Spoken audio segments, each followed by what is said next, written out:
ശബരിമല തീർത്ഥാടകർക്ക് വേണ്ടി സാധ്യമായ എല്ലാ സൗകര്യങ്ങളും സർക്കാർ ഒരുക്കിയിട്ടുണ്ടെന്ന് മന്ത്രി കെ രാധാകൃഷ്ണൻ.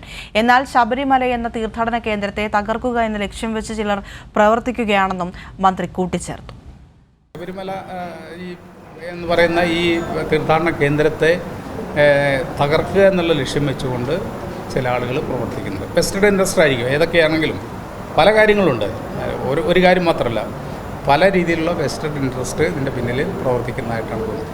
ഗവൺമെൻറ്റിനെ സംബന്ധിച്ചിടത്തോളം നമ്മുടെ ശബരിമലയിൽ വരുന്ന ഭക്തർക്ക് ആവശ്യമായിട്ടുള്ള സൗകര്യങ്ങൾ ചെയ്തു കൊടുക്കുക എന്ന് തന്നെയാണ്. അതെന്തെല്ലാം ചെയ്തു കൊടുക്കാൻ കഴിയുമോ?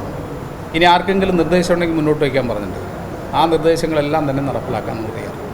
നമ്മുടെ പരിമിതി എന്താണെന്ന് നമ്മൾ കൃത്യമായിട്ട് പറയുന്നുണ്ട്. കോടതിയുടെ ശ്രദ്ധയിൽ കൊണ്ടുവരുന്നത് കോടതിക്ക് അറിയാവുന്നതാണ്.